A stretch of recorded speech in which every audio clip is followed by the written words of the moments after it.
اعوذ باللہ من الشیطان الرجیم، بسم اللہ الرحمن الرحیم، السلام علیکم ورحمۃ اللہ وبرکاتہ۔ آج کا ہمارا ٹاپک ہے مکتب۔ مکتب کے معنی و مفہوم، اس کی اہمیت اور اسلامی مکتب کی جو تاریخ ہے، آج ہم اس کا مطالعہ کریں گے۔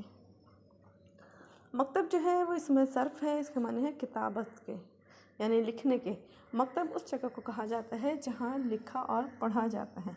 عام استعمال میں درسگاہ، مدرسہ، سکول کے جو الفاظ ہیں وہ اسی میننگ میں آتے ہیں۔ ہم اس کی اہمیت دیکھتے ہیں کہ مکتب جو ہے وہ اجتماعی اداروں میں بہت مقدس اور اہمیت کا حامل ادارہ ہے۔ کسی معاشرے کے اجتماعی شعور، یعنی اجتماعی طور پر سب لوگوں کا مل جل کر، ہم جانتے ہیں نا، انفرادی اور اجتماعی، اور انفرادی تشخص، یعنی اس کے انفرادی شخصیت جو ہے اس کے ارتقاء کا انحصار زیادہ تر مکتب اور مدرسے پر ہی ہوتا ہے۔ یعنی کسی بھی انسان کے، کسی بھی معاشرے کے جو ہے اجتماعی شعور اور انفرادی تشخص کے، کوئی معاشرہ جو ہے انفرادی طور پر کس طرح سے اپنی پہچان رکھتے ہیں، ارتقاء کہتے ہیں ترقی کرنا، منزل ایک کے بعد ایک منزل کو حاصل کرنا۔ اس کا ارتقاء یعنی اس کا ترقی کرنا جو ہے، اس کا انحصار زیادہ تر جو ہے وہ مکتب اور مدرسے پر ہی ہے۔ کہ جس ادارے میں مکتب اور مدرسے کو زیادہ ویلیو دی جائے گی، اور جو ایجوکیشن، جو تعلیمی سیٹ اپ ہم اپنا جو ہے تعلیمی نظام ہم اپنا سیٹ کریں گے، ہمارے بچے اسی کو لے کر آگے چلیں گے۔ جو ہم اپنے بچوں کو پڑھائیں گے، کل کو آج ہم اپنے ملک کو جیسا تعلیمی نظام دیں گے نا اپنے بچوں کو، ویسے ہی کل ہمارا ملک ہوگا۔ اگر ہم اپنے تعلیمی معیار کو بہتر کریں گے تو یقین مانیں ملک کا جو ماحول ہے، ملک کے جو حالات ہیں وہ بھی بہتر ہوں گے۔ اور اگر ہماری تعلیم جو ہے تنزلی کا شکار ہو جائے گی تو معاشرہ بھی تنزلی کا، یعنی گرتا چلا جائے گا، زوال کا شکار ہو جائے گا۔ لہٰذا جو ماحول مکتب اور مدرسے کا ہوتا ہے، وہی ماحول اس معاشرے اور ملک کا ہوتا ہے۔ افراد، قومیں، نوجوان نسل یہیں سے پروان چڑھتی ہے۔ قوم کے معمار یہیں تیار ہوتے ہیں۔ حال اور مستقبل کا انحصار انہی اداروں پر ہوتا ہے۔ یہی وجہ ہے کہ ہر قوم اپنے تعلیمی نظام اور تعلیمی اداروں کی طرف خاص توجہ دیتی ہے۔ جدید دور میں ہر قسم کے بجٹ کا اکثر حصہ اسی پر صرف کیا جاتا ہے، بلکہ دفاع جو ہے وہ اس کے بعد آتا ہے۔ اب ہم دیکھتے ہیں کہ اگر ہم ملک میں یا معاشرے کی بات کریں تو معاشرے میں اگر انجینئرس ہیں، ڈاکٹرس ہیں، بیوروکریٹس ہیں، ٹیکنوکریٹس ہیں، انجینئرس ہیں، ساتھ میں وہ کیا کہیں کہ آرمی ہے، سول ڈیفنس ہے، جو ادارہ بھی ہے، ایگریکلچر ہے یا کسٹم ہے، ہر بچہ یہیں سے، سکول سے اور مدرسے سے تیار ہو کر جاتا ہے، یہیں سے علم سیکھتا ہے، یہیں سے پروان چڑھتا ہے، یہیں سے ترقی کرتا ہے۔ لہٰذا مدرسہ، مکتب، یا جس کے ہم معنی لفظ جو ہم اپنی زبان میں درسگاہ یا سکول بولتے ہیں، وہ اسی معنی میں آتے ہیں۔ اس کے مفہوم اور اس کی اہمیت کا اندازہ تو ہمیں ہو گیا کہ اگر ہم نے اپنے ملک کو یا اپنے کسی بھی معاشرے میں اگر ترقی کرنی ہے تو اس کو اپنا تعلیمی نظام پر فوکس کرنا پڑے گا، اس کو اپنا مرکز بنانا پڑے گا۔ اولین درسگاہ جو ہے وہ بچے کی گھر ہوتا ہے، اس کی ماں کی گود ہوتی ہے، جہاں سے وہ بہترین تربیت حاصل کرتا ہے۔ اگر ماں نے اس کی بہترین تربیت کی ہے تو وہ بہترین شہری کے طور پر سامنے آئے گا، کیونکہ ماں کی گود ہی اس کی بہترین درسگاہ ہے۔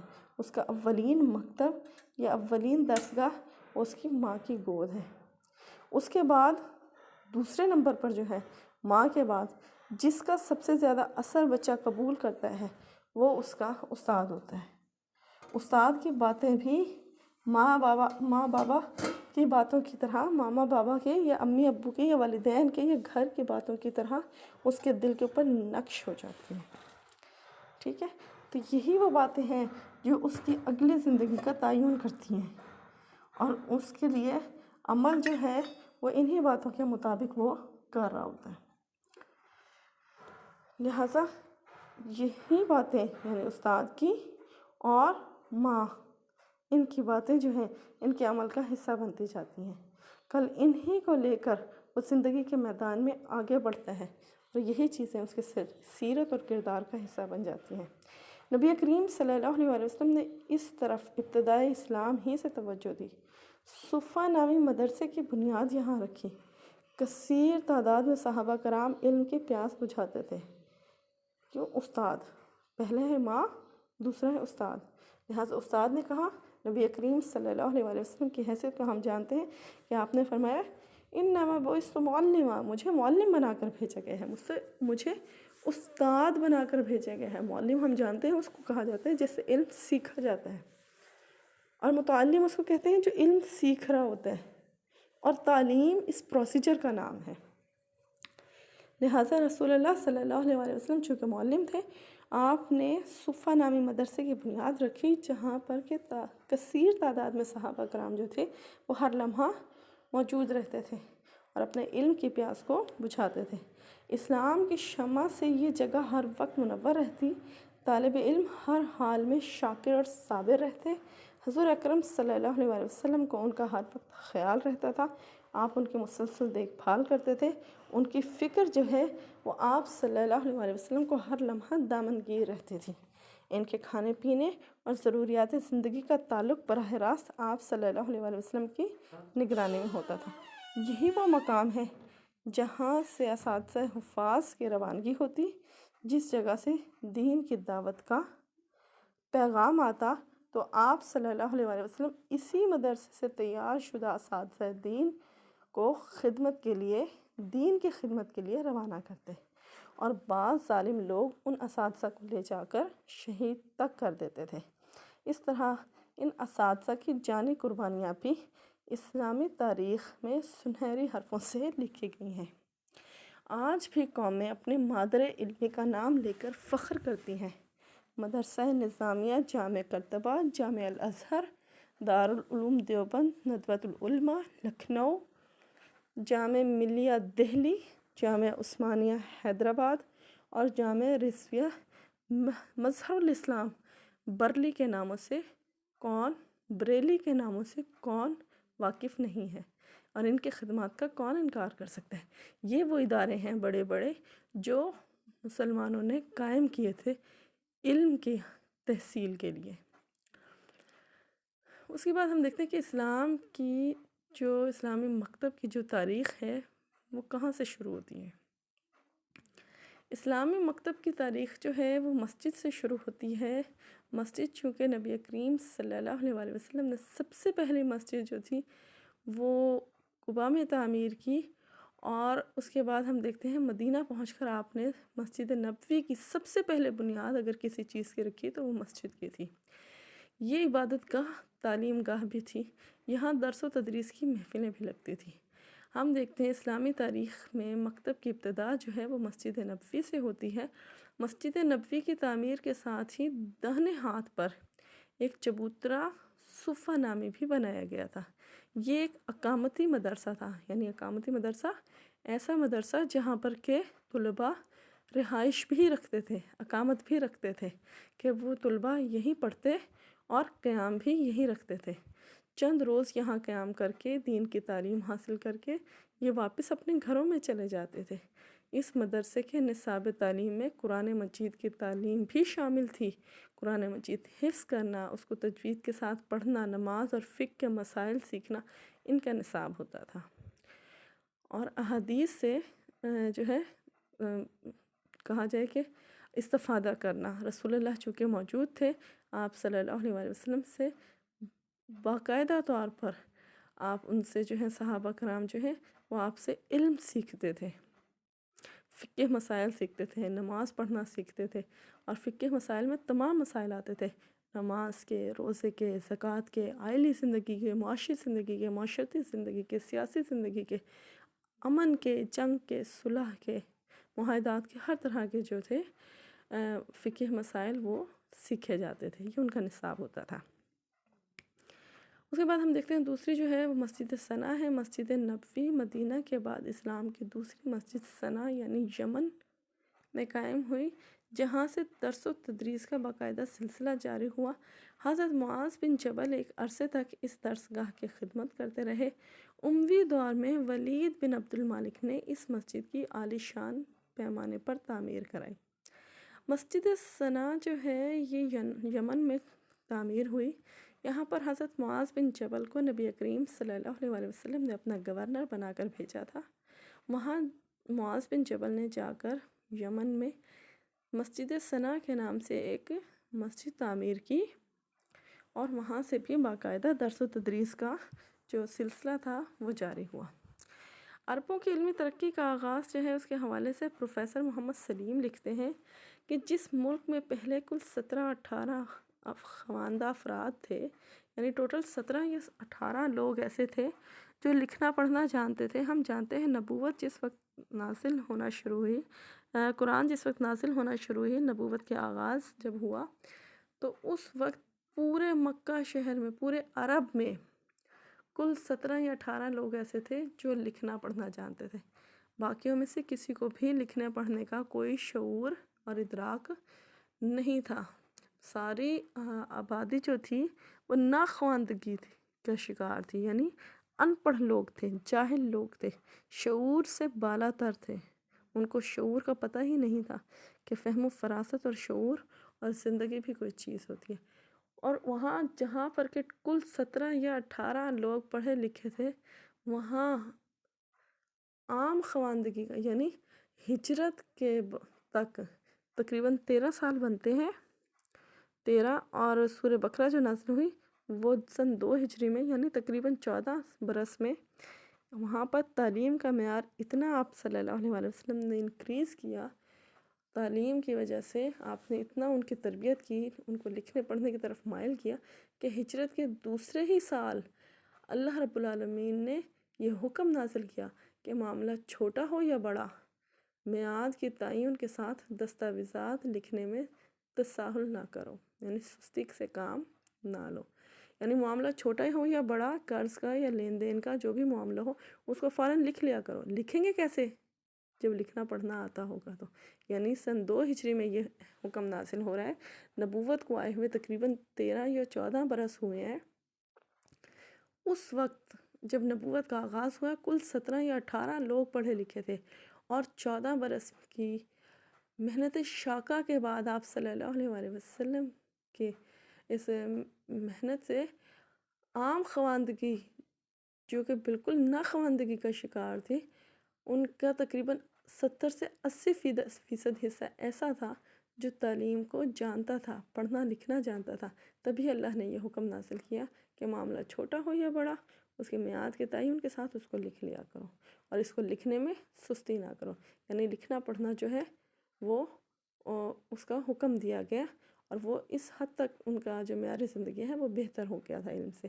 یہ حکم بتا رہا ہے کہ ملک کی غالب آبادی لکھنے پڑھنے کی اہل بن چکی تھی۔ اسی طرح جب ہم دیکھتے ہیں کہ جس ملک میں بعثت سے قبل ایک بھی تحریری کتاب نہیں تھی، یعنی تحریری طور پر ایک کتاب بھی موجود نہیں تھی، وہاں سن 35 ہجری میں جنگ صفین کے موقع پر ہزاروں نسخے قرآن مجید کے، یعنی ریٹن فارم میں لکھا ہوا نسخہ اسی کو کہتے ہیں نا، یعنی قرآن مجید جو ریٹن فارم میں ہوتا ہے مصحف، وہ بلند ہو گئے تھے۔ اور یہ سب تعلیمی تحریک کی کامیابیاں ہی تھیں۔ یہ تعلیم کا جو تحریک آپ نے چلائی تھی لوگوں کو باشعور کرنے کی، علم سکھانے کی، اسی کی ہی یہ سب سے بڑی کامیابی کی دلیل ہے۔ صحابہ کرام کی خدمات ہم دیکھتے ہیں۔ حضرت ابوبکر صدیق رضی اللہ تعالیٰ عنہ کے دور میں مساجد جو تھی وہ حلقہ درس جاری رہتے تھے۔ اس میں بزرگ صحابہ کرام ان کے دور میں جو ہے مساجد میں حلقہ درس جو تھے وہ جاری ہوتے تھے۔ بزرگ صحابہ تعلیم و تدریس میں مصروف رہتے۔ حضرت عائشہ، صرف یہ دیکھیں آپ کہ صرف بچے ہی نہیں، بچیوں کی تعلیم کے لیے بھی حضرت عائشہ اور حضرت حفصہ بچیوں کو تعلیم دیا کرتی تھیں۔ یعنی تعلیم جو ہے وہ مرد عورت، چونکہ اسلام میں ہے نا کہ علم حاصل کرنا ہر مرد اور عورت دونوں پر فرض کیا گیا ہے، کیونکہ اسلام جو ہے وہ علم کی طرف جو ہے وہ بہت زور دیتا ہے۔ اس کا نازل ہونے والا پہلا لفظ ہے اقرا، پڑھو، یعنی سمجھو۔ کون پڑھے؟ سامنے والا کون ہے، مخاطب کون ہے، وہ مرد ہے یا عورت، وہ بچہ ہے یا بوڑھا، وہ جوان ہے یا امیر ہے یا غریب ہے، جو بھی ہے وہ پڑھے۔ مرد اور عورت کی، لڑکے اور لڑکی کی تخصیص کے بغیر۔ ہاں، اسلام نے یہ شرط ضرور لگائی ہے کہ لڑکے اور لڑکیوں کی کوئی ایجوکیشن نہیں ہوگی، ان کے لڑکوں کی تعلیم کے لیے صحابہ کرام تھے، اور بچیوں کی تعلیم جو ہے وہ حضرت عائشہ اور حضرت حفصہ کے ذمہ تھی۔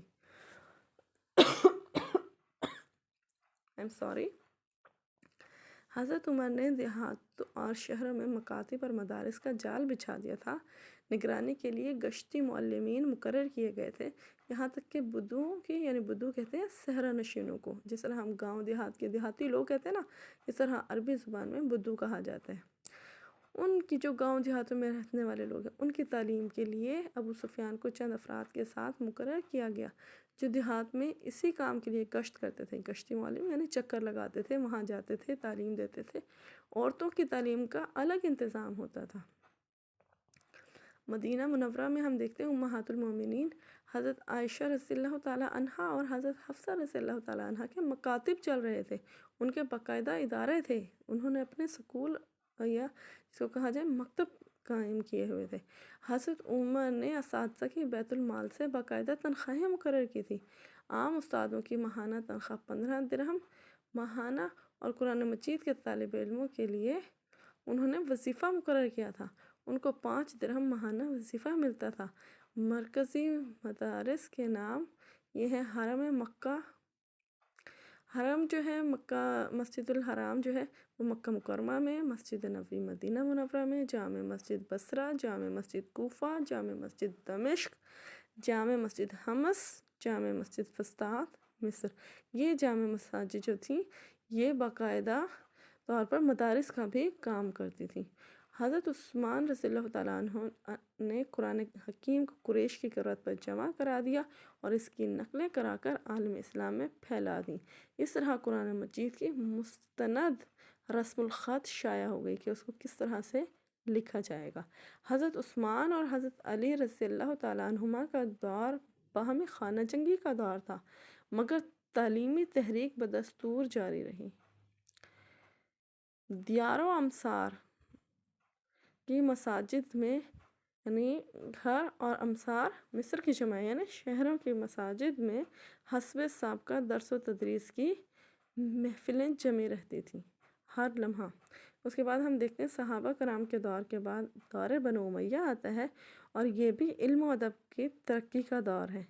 اس میں چونکہ فتوحات ہو چکی تھیں زمانہ خلافت راشدہ میں، حضرت عمر نے بہت فتوحات حاصل کی، پھر حضرت عثمان کے دور میں بھی فتوحات ہوتی رہیں، تو ایسے میں کیا ہوا کہ علم جو تھا وہ عرب سے نکل کر عجم میں آ گیا تھا، تو لہٰذا ان کو سمجھنے کے لیے اب اسلام، اور بہت سارے لوگ جو ہیں وہ اسلام سے، مسلمانوں کے حسن سلوک سے، اسلام کی تعلیمات سے متاثر ہو کر ہم جانتے ہیں کہ اسلامی ریاست کا حصہ بن گئے اور اسلام قبول کر لیا۔ اب یہ جو نو مسلم تھے جن کی زبان عربی نہیں تھی، یہ عربی کو سمجھیں گے کیسے؟ جو مسئلہ آج ہمارا ہے نا کہ ہماری عربی زبان نہیں ہے، ہم قرآن کو پڑھتے ہیں صرف طوطے کی طرح رٹ لیتے ہیں اور پڑھ لیتے ہیں، قرآن ہم سے چاہتا ہے کہ ہمیں حکم کیا دے رہا ہوتا ہے یہ ہمیں پتہ ہی نہیں ہوتا۔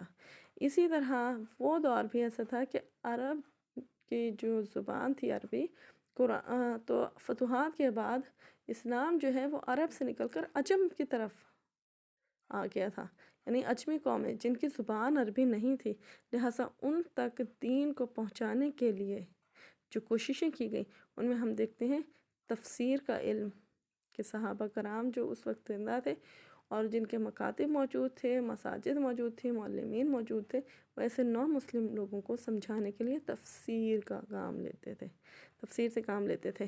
تفسیر کہا جاتا ہے کہ کسی آیت کا وجہ نزول بیان کرنا، کہ یہ آیت جو ہے کن حالات میں اور کن جو ہے مواقعوں پر نازل ہوئی۔ اس کے بعد ہم دیکھتے ہیں حدیث یعنی رسول اللہ نے پھر ان پر کیسے عمل کیا، ان احکامات پر، پھر فقہ، پھر تاریخ عربی، پھر شعر و ادب، مغازی جن میں وہ کتب جن کے اندر رسول اللہ صلی اللہ علیہ وسلم کے غزوات کا ذکر ہے، مغازی ٹھیک ہے نا، غزوات سے لفظ نکلا ہے، کہ کتب تحریر کی گئی، اور ملک کے طول و عرض میں جامعات کہا جاتا ہے، یونیورسٹیز، یعنی بڑے بڑے ادارے جو تھے وہ قائم کیے گئے۔ یہ دور امیہ جو ہے وہ بہت شاندار دور ہے علمی ترقی کے لحاظ سے۔ پھر اس کے بعد دور عباسیہ آتا ہے۔ عباسی دور تو علم و ادب کا روشن ترین دور ہے، اس میں تفسیر، حدیث، فقہ، منطق، تاریخ، طب، کیمیا جغرافیہ، حیات، ریاضی میں مسلمانوں نے علم کے دریا بہا دیے، اور بغداد جو تھا وہ علم کا مرکز بن گیا۔ بڑی بڑی جامعات جو تھیں وہ بغداد میں قائم ہوئیں۔ پھر دور سلجوقی آتا ہے۔ سلجوقیوں کے دور میں نظام الملک طوسی نے اپنے زمانہ وزارت میں تمام اہم شہروں میں مدارس کھولے تھے۔ اسی میں سے بغداد کا مدرسہ نظامیہ جو تھا وہ خاص امتیازی حیثیت رکھتا تھا۔ بغداد تو علم کا مرکز بن گیا تھا نا اس طرح سے، جس کا نصاب آج بھی عالم اسلام میں رائج ہے۔ غرض یہ کہ تمام عالم اسلام میں مدارس کا سرکاری اور نجی سطح پر جال بچھایا گیا، یہاں تک کہ انگریزی دور حکومت میں بھی مساجد میں قرآن کریم، حدیث، فقہ اور اسلامی علوم کی تعلیم و تدریس جاری رہی۔ اس کے بعد ہم دیکھتے ہیں کہ یہ جو اسلامی مکتب ہے اس کا ہمیں فائدہ کیا ہوگا، یا اس کا ہم نے اسلامی مکتب کو قائم کرنے سے ہم کیا مقاصد اور کیا فائدے جو ہیں وہ حاصل کر سکتے ہیں، اس کے آبجیکٹیوز کیا ہوں گے، بینیفٹس ہم کیا حاصل کریں گے۔ ان میں سب سے پہلی چیز وہ ہے اشاعت علم، یعنی دین اسلام میں کو پھیلانا۔ اشاعت کہتے ہیں پھیلانے کو، اور علم یعنی علم کو پھیلا دیا جائے، ہر بندے تک پہنچا دیا جائے۔ دین اسلام میں علم کو بہت اہمیت حاصل ہے، اور ہم اس چیز سے واقف ہیں کہ پہلی وحی جو ہے وہ علم ہی سے تعلق رکھتی تھی۔ نبی کریم صلی اللہ علیہ وسلم نے اشاعت علم پر خاص توجہ دی، اور مسجد کی تعمیر کے ساتھ مکتب کی بھی بنیاد رکھ دی۔ مکتب اشاعت علم کا ذریعہ ہے۔ علم کا حاصل کرنا اور اس کی اشاعت اسلامی نقطہ نظر سے نہایت ضروری ہے۔ مدارس و مکاتب علم کی اشاعت کا ذریعہ اور مرکز ہوتے ہیں۔ اس کے بعد ہم دیکھتے ہیں اسلامی مکتب کا دوسرا بڑا فائدہ جو ہمیں حاصل ہوتا ہے وہ ہے مساوات۔ مکاتب و مدارس مساوات کی تربیت دیتے ہیں۔ امیر اور غریب سب ایک جگہ بیٹھ کر ایک ہی مکان میں رہ کر تعلیم حاصل کرتے ہیں۔ فضیلت اور برتری کے جو جذبات ہوتے ہیں نا، کہ میں سپیریئر ہوں اور یہ کمتر ہے، یہ کم حیثیت ہے، میں بہتر ہوں اور یہ کمتر ہے، اس کے جو جذبات تھے وہ سرد پڑ جاتے ہیں۔ ہم جماعت ہونے کا ایک اور گہرا تعلق پیدا ہو جاتا ہے۔ عام اساتذہ اور طالب علم ایک دوسرے کو ایک ہی نظر سے دیکھتے ہیں کہ تمام کے تمام برابر ہیں۔ اساتذہ کی نظر میں بھی امیر اور غریب تمام طلباء برابر ہیں، اور اسی طرح طلباء کے ذہن میں بھی امیر اور غریب تمام اساتذہ ایک جیسے ہیں جو علم کا وسیلہ بنتے ہیں۔ انما المؤمنون اخوہ، کہ تمام مومنین تو آپس میں بھائی بھائی ہیں۔ اور یہ بہت بڑی جو ہے تعلیم ہمیں نظر آتی ہے، یہ مساوات کا عملی مظاہرہ مکاتب میں یعنی سکولوں میں ہمیں نظر آتا ہے، یا ان اداروں میں جہاں سے علم کی تحصیل حاصل ہوتی ہے، ممکن ہوتی ہے، ان اداروں میں مساوات کا عملی مظاہرہ ہمیں نظر آ رہا ہوتا ہے۔ اس کے ساتھ ساتھ اخلاق کی تربیت۔ رسول کریم صلی اللہ علیہ وسلم نے اخلاق پر بہت زور دیا ہے۔ اخلاق اسلامی تعلیمات کا اہم حصہ ہے۔ مکاتب اخلاقی تربیت کا مرکز اور ذریعہ ہے۔ نبی کریم صلی اللہ علیہ وسلم نے فرمایا انما بعثت لاتم حسن الاخلاق، بعض جگہ ہے مکارم الاخلاق، یعنی بے شک میں اخلاق کے تکمیل کے لیے بھیجا گیا ہوں، کہ بہترین اخلاق کی تکمیل کر دوں، مکمل کر دینا۔ تکمیل کرنا ہوتا ہے نا، مکمل کرنا، کہ بہترین اخلاق کی تکمیل کر دی جائے۔ ایک اور مقام پر ارشاد فرمایا تم میں سے کامل ایمان والا وہ ہے جس کا اخلاق سب سے اچھا ہے۔ جتنا بہترین اخلاق ہوگا اتنا ہی انسان تربیت یافتہ شمار کیا جائے گا۔ اس کے بعد ہم دیکھتے ہیں روحانی تربیت۔ مکتب جو ہے وہ صرف انسان کی ذہنی، اخلاقی اور جسمانی تربیت نہیں کرتے ہیں بلکہ روحانی تربیت کا بھی باعث بنتے ہیں۔ علم اور ذکر روح کے خوراک ہیں۔ جس طرح کھانے پینے کی تمام اشیاء جسمانی تربیت کے اور جسمانی کیا کہا جائے جسم کی پرورش کے لیے ضروری ہیں، اسی طرح علم اور ذکر جو ہے وہ روح کی خوراک ہوتے ہیں۔ روح کی بالیدگی اور پرورش میں مکتب جو ہے وہ اہم کردار ادا کرتا ہے۔ بالیدگی میں یعنی اس کی پرورش کرتا ہے، اس کو بلوغت کی طرف لے کے جاتا ہے، اس کو سمجھاتا ہے، یعنی اس کی سوچنے اور سمجھنے کی جو صلاحیتوں کو نکھارتا ہے اس کو بالیدگی کہا جاتا ہے۔ اور پرورش میں مکتب جو ہے وہ اہم کردار ادا کرتا ہے۔ پھر اس کے ساتھ ساتھ ہم دیکھتے ہیں کہ مکتب سے جو ہے وہ انسان کے اندر، بچے کے اندر، طالب علموں کے اندر نظم و ضبط کی تربیت جو ہے وہ بھی آنا شروع ہو جاتی ہے۔ معاشرے میں نظم و ضبط کی اہمیت سے کوئی بھی انکار نہیں کر سکتا۔ جس قوم میں نظم و ضبط ختم ہو جائے وہاں بدامنی پھیل جاتی ہے۔ مکاتب قوم کے افراد کو نظم و ضبط کی تربیت کا درس دیتے ہیں۔ وقت پر اسکول آنا، وقت پر پابندی کرنا، اساتذہ کا پڑھانا، وقت پر چھٹی ہونا، جماعت میں نظم و ضبط کا خیال رکھنا، یہ ساری باتیں جو ہیں طالب علم کو نظم و ضبط کا عادی بناتے ہیں۔ نظم و ضبط کا بھی، وقت کی پابندی بھی، اسی کو ہی کہا جاتا ہے۔ پھر ہم دیکھتے ہیں رواداری۔ رواداری کا مطلب ہوتا ہے برداشت کرنا، کسی کی ناگوار باتوں کو برداشت کرنا۔ اور رواداری جو ہے وہ ہمیں مکتب میں نظر آتی ہے کہ تمام فلاسفر کے نزدیک رواداری ایک اہم اخلاقی وصف ہے۔ مکتب کے پاکیزہ ماحول میں ہمیں رواداری کا بھی درس ملتا ہے۔ ظاہر ہے کہ مکتب ایک اجتماعی جگہ ہے جہاں مختلف اذہان یعنی مختلف ذہن اور مزاج کے افراد جو ہے تعلیم حاصل کرتے ہیں۔ کوئی جو ہے وہ تیز مزاج کا ہوتا ہے، کوئی دھیمے مزاج کا ہوتا ہے، کوئی نرم مزاج کا ہوتا ہے، کوئی تلخ گفتگو کرتا ہے، کسی کا لہجہ کڑوا ہوتا ہے۔ بہت ساری باتیں ایسی ہوتی ہیں جن کو ہمیں برداشت کرنا پڑتا ہے۔ یعنی رواداری جو ہے وہ آپ کی قوت برداشت میں اضافہ کرتی ہے۔ تعلیم جو ہے وہ آپ کی قوت برداشت میں اضافے کا باعث بنتی ہے۔ مکتب جو ہے وہ آپ کی تربیت کرتا ہے، آپ کے اندر رواداری کی جو ہے وہ ٹریننگ کرتا ہے، تربیت کرتا ہے۔ لہٰذا تعلیمی قربت کے دوران باہمی شکوہ شکایت کے ازالے سے کے بجائے رواداری سے کام لینا چاہیے تاکہ ماحول پاکیزہ رہے۔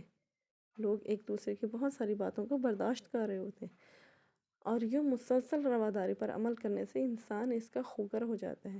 ایسے لوگوں کی تعریف و توصیف خالق کائنات نے ان الفاظ میں بیان کی ہے: وَالْكَاظِمِينَ الْغَيْظَ وَالْعَافِينَ عَنِ النَّاسِ،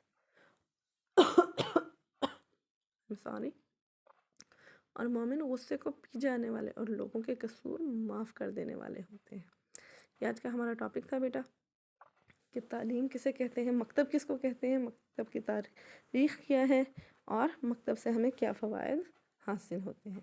السلام علیکم ورحمۃ اللہ وبرکاتہ۔